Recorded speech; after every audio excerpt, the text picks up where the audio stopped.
እንዴት ናችሁ ተማሪዎች? ዛሬ ሂስትሪ የግሬድ 10 እና የ12ን አንድ ላይ አድርገን የምንማር ይሆናል። ከዛ በፊት ግን ሰብስክራይብ በማድረግ ጀምሩ።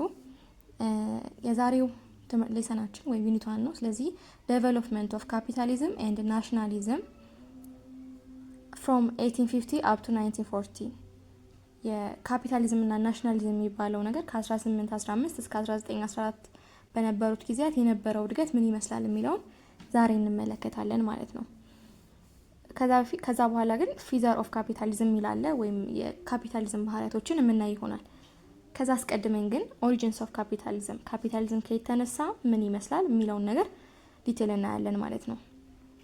ኦኬ ካፒታሊዝም ዲድንት አፒር ኦቨርናይት።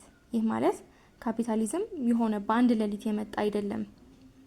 በአንድ ሌሊት የመጣ ሀሳብ አይደለም ወይም በአንድ ጊዜ በአንድ ቀን ወዲያው የመጣ ነገር አልነበረም። እንደውም it grew from the decline of feudalism in Europe። ምንን ተከትሎ ነው?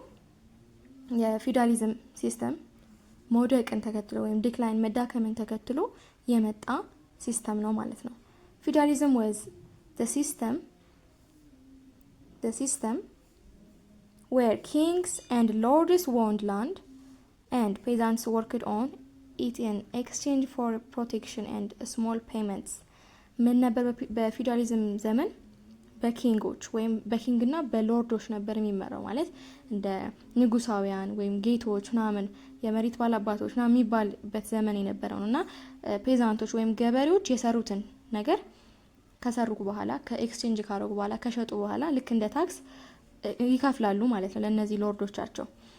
ስለዚህ but by the 16th up to 17th century feudalism was weakening and a new economic system was emerging። ስለዚህ ከ16ኛው መቶ ክፍለ ዘመን አንስቶ እስከ 17ኛው ጊዜ ምን ተፈጠረ? ፊውዳሊዝም ዊክ ማድረግ ጀመረ ወይም ዲክላይን እያደረገ መጣ ማለት ነው፣ ወይም እየተዳከመ መጣ። ስለዚህ ይህን ተከትሎ ደግሞ ምን መጣ? አዲስ የሆነ የኢኮኖሚክ ሲስተም ኢመርጅ እያደረገ መጣ ማለት ነው፣ ፎርም እያደረገ መጣ። ስለዚህ where it started የት ነው የተጀመረው ይሄ ካፒታሊዝም የሚለውን ነገር ስንመለከት mainly in north western Europe especially Great Britain and Netherlands። አብዛኛው ጊዜ በዋናነት የሚታወቀው ይሄ ካፒታሊዝም ከየት ነው የተነሳው? መነሻው በሰሜን ምዕራብ አውሮፓ ነው ማለት ነው። ስፔሻሊ ደግሞ በዋናነት ደግሞ ግሬት ብሪቴን እና ኔዘርላንድ ተጠቃሽ ናቸው። ከዛ ነው የተነሳው። early ፌዙ ደግሞ በዛም ያ ፔሪድ ደግሞ ምን ተብሎ ይጠራል? this period is often called merchant capitalism or mercantilism። ምን ተብሎ ይጠራል? ያ ፔሪድ ማለት ነው ጊዜው መርቻንት ካፒታሊዝም ወይም መርቻንታሊዝም ተብሎ ይጠራል። መርቻንታሊዝም ደግሞ በራሱ ምን ማለት ነው ካለን it is buying goods at one price and selling at a higher price to make profit።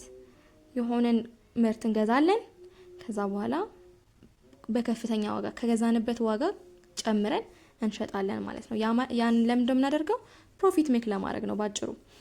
እሺ ሪሊጂየስ ኢንፍሉዌንሱ ደግሞ ምን ይመስላል በካፒታሊዝም ዘመን? ወይም ሃይማኖታዊ ተጽዕኖ ደግሞ ምን ይመስላል ስንል the Protestant Reformation or 16th century helped encourage capitalism። የፕሮቴስታንት እምነት ፎርም መሆኑ ወይም መመስረቱ በ16ኛው ክፍለ ዘመን ካፒታሊዝም እንዲያድግ ወይ ካፒታሊዝም እንዲመሰረት ትልቅ አስተዋጽኦ አድርጓል ማለት ነው። the Protestant work ethic valued hard work, saving, investing profit which supported economic growth።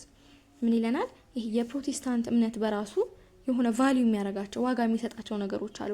ላይክ እንደ ሃርድ ወርክ፣ ሴቪንግ ሊሆን ይችላል፣ ኢንቨስቲንግ ፕሮፊት ምን ማለት ነው? ጠንክሮ የመስራት የመቆጠብ እና ደግሞ ለትርፍ ኢንቨስት የማድረግ የሆነ ነገሮች ገንዘባችን ለትርፍ ላይ ማዋል፣ እነዚህ ሁሉ ኢኮኖሚው እንዲያድግ ትልቅ አስተዋጽኦ አድርገው ነበር ማለት ነው። ሌላኛው ስቴት ሰፖርት ወይም ደግሞ በሀገሪቱ የነበረው ድጋፍ ምን ይመስላል ካልን the rise of a strong nation state in Europe helped capitalism develop through uniform money system, regulation and public investment።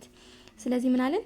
ጠንካራ የሆነ ኔሽን ስቴት መፈጠሩ፣ ጠንካራ የሆነ ሀገር ወይም ጠንካራ የሆነ ስቴት መፈጠሩ ወይም ያደገ መምጣቱ በአውሮፓ ውስጥ ካፒታሊዝም በምን መልኩ እንዲያድግ አድርጎታል? ዩኒፎርም የሆነ መኒ ሲስተም እንዲሆን፣ አንድ አይነት የሆነ የገንዘብ ስርዓት እንዲኖራቸው፣ ሬጉሌሽን ህግ እንዲኖራቸው፣ ፐብሊክ ኢንቨስትመንት እንዲኖራቸው አድርጓቸው ነበር ማለት ነው። This allowed the economy to shift from public or state controlled initiatives to private enterprise. እዚህ ጋር ፎከስ ማድረግ ያለባችሁ ካፒታሊዝም ባጭሩ የሚገልጽልን ነው። ይህ ኢኮኖሚ ሲስተም ምንድነው? በፊት ከነበረው የፊውዳሊዝም ስርዓት ወይም መንግስት ወይም ፐብሊኩ ስቴት ሊሆን ይችላል፣ ገቨርንመንት ሊሆን ይችላል፣ ኮንትሮል ከሚያደርገው እሱ ከሚቆጣጠረው ካፒታሊዝም ጋር ስንመጣ ግን ምንድነው የሚያደርገው? ፕራይቬት ወይም የግል አሰራር የሆነበት ነው ማለት ነው። ካፒታሊዝም ላይ እንደ እንትን ላይ ፊውዳሊዝም ላይ ብንመለከት እዚህ ጋር ላይ እንዳየ ነው መንግስት ወይም ንጉሱ ሊሆን ይችላል የሆነ በቃ የመንግስቱ ነው፣ መንግስት ነው ያንን ነገር የሚቆጣጠረው። ፕራይሱ ላይ ሊሆን ይችላል የሆነ ነገር ዋጋ ሲወጣ መንግስት ነው ኮንትሮል የሚያደርገው ሙሉ ለሙሉ ማለት ነው። ካፒታሊዝም ሲሆን ግን ፕራይቬታይዜሽን አለ ወይም ይሄ የሆነ ነገር በግላችን የምንቆጣጠረው ፕራይሱ ሊሆን ይችላል። ስናመርት ማንም በቃ ጣልቃ ሳይገባብን የምንሰራው ነው ማለት ነው። So by the 18th century capitalism became dominant in the western world. ስለዚህ በ18ኛው ሴንቸሪ ምን ተፈጠረ? ካፒታሊዝም ዶሚናንት ሆነ በምዕራቡ ዓለም። በቃ ይሄ ምንድነው በአውሮፓ ውስጥ ማለት ነው ወይም በምዕራቡ ዓለም በቃ የታወቀ የሚጠቀሙበት ሲስተማቸው ስርዓታቸው ሆነ ማለት ነው። እሺ ዛሬ ሌላኛው ደግሞ የምናየው ኢንዱስትሪያል ሪቮሉሽን ኤንድ ኢንዱስትሪያል ካፒታሊዝም የሚለውን እንመለከታለን። The Industrial Revolution was the main engine that transformed capitalism. ይሄ ኢንዱስትሪያል ሪቮሉሽን ወይም የኢንዱስትሪ አብዮት ተብሎ የሚጠራው ሰዎች ወይም በዛን ጊዜ በነበረው የፊውዳሊዝም ስርዓት ወደ ካፒታሊዝም ትራንስፎርም እንዲያደርጉ ወይም እንዲተላለፍ ምን አስተዋጽኦ አድርጓል? ልክ እንደ ሞተር ነበር ያገለገላቸው ወይም ደግሞ ትልቅ አንቀሳቃሽ ኃይል ነበረ ማለት ነው ይሄ የኢንዱስትሪ አብዮት መኖሩ። Where it started ካልን ወይ ደግሞ የት ነው የተጀመረው ካልን ኢንግላንድ ነው obviously 18th century then spread to Belgium, France and German states. ከኢንግላንድ ወይም ከብሪቴን በኋላ ወዴት ኤክስፓንድ እያደረገ መጣ ወይም ስፕሪድ እያደረገ ወይም የተሰራጨ መጣ? ቤልጂየም ወደምትባለው ሀገር፣ ፍራንስ፣ ፈረንሳይ እና ደግሞ ወደ ጀርመን ስቴቶች ወይም ወደ ጀርመን ሀገራት እየተሰራጨ መጣ ማለት ነው። what changed?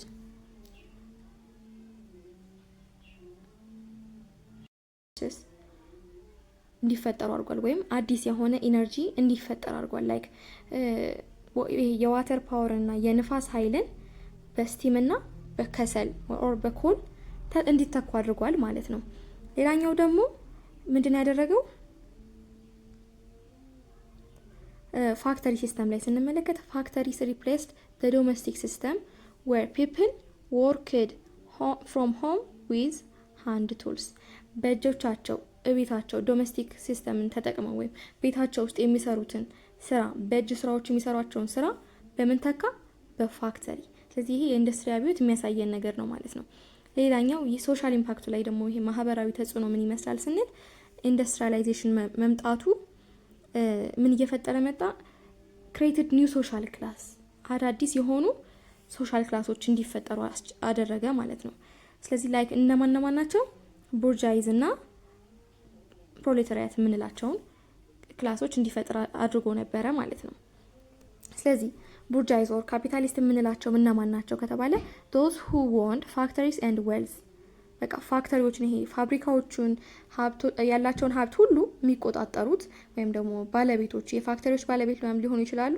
እነሱ ቡርጃይዝ ኦር ካፒታሊስት ተብለው ይጠራሉ። ፋክተሪ ማን ነው? ፕሮሌታሪያስ ደግሞ ኦር ደግሞ ወርኪንግ ክላስ ተብለው የሚጠሩት ምንድን ናቸው? those who sold their labor for wage። ምን ያደርጋሉ? ምንድን የሚያደርጉት? የራሳቸውን ጉልበታቸውን ይሸጣሉ በደሞዝ ማለት ነው። ለነሱ ስራ እየሰሩላቸው ደሞዝ ይከፈላቸዋል። ጉልበታቸውን ሶልድ ያደርጋሉ ማለት ነው። ኢኮኖሚክ ኢምፓክትስ ምን ይመስላል ካልን ካፒታሊስትስ ኢንቨስትድ አኪሙሌትድ ዌልዝ ኢንቱ ማሽነሪ ኤንድ ፕሮዳክሽን። ምን ያደርጋሉ? ካፒታሊስቶች ኦር ቡርጃይዝ ተብሎ የሚጠሩት ምንድን ነው የሚያደርጉት? ይሄ ሀብታቸውን ለምን ያውላሉ? ማሽነሪዎች ላይ፣ ፕሮዳክሽን ምርቶች ላይ፣ ይሄ ማሽኖችን የማስገባት ምናምን ነገር ላይ ፎከስ አድርገው ደግሞ እዛ ላይ ኢንቨስት ያደርጋሉ ማለት ነው። ፕሮዳክሽን ወዝ ናው ማርኬት ድራይቭን ቤዝድ ኦን ሰፕላይ ኤንድ ዲማንድ። ፕሮዳክሽኑ ምርቱ ገበያው ነው የሚያንቀሳቅሰው። ለምሳሌ ምንድነው ሰፕላይ እና ዲማንዱ የማለት አቅርቦትና ዲማንዱ ፍላጎቱ ነው ማለት ነው። ያንን ነገር እንትን እንዲል የሚያስችለው ወይ ደግሞ ማርኬቱ ላይ ፕሮዳክሽኑ እንዲሸጥ የሚያስችለው ማለት ነው። ገቨርንመንትስ ኢንተርቬንድ ለስ ኦር ሌዚ ፌር ኢኮኖሚ። ስለዚህ ምንድነው እዚህ ጋር የሚያሳየን የገቨርንመንት ኢንተርቬን ወይ የመንግስት ጣልቃ ገብነት ያነሰ ነው መሆን ያለበት። እንደውም ሙሉ ለሙሉ ነው መቅረት ያለበት ተብሎ የሚታሰብበት ነው ካፒታሊዝም። እሱ ደግሞ ምን ተብሎ ይጠራል? ሌዚ ፌር ኢኮኖሚ። ሌዚ ፌር ኢኮኖሚ ማለት ገቨርንመንት ኢንተርቬንዱ ወይም ጣልቃ ገብነቱ ያነሰ ሲሆን ነው ማለት ነው። ኦር ፍሪ ማርኬት ብለን እንጠራዋለን። ሌላኛው ሮል ኦፍ ትራንስአትላንቲክ ትሬድ።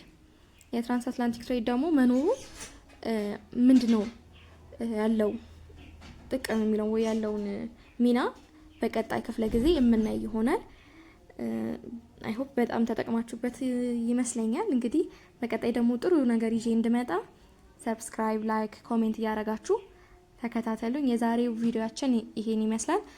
በተለይ ደግሞ ኢንትራንስ ተፈታኝ ለሆናችሁ አጠር ያለ ሾርት ኖት ስለሆነ ትጠቀሙበታላችሁ። ያላችሁን አስተያየት ኮሜንት ላይ ጻፉልኝ። አመሰግናለሁ።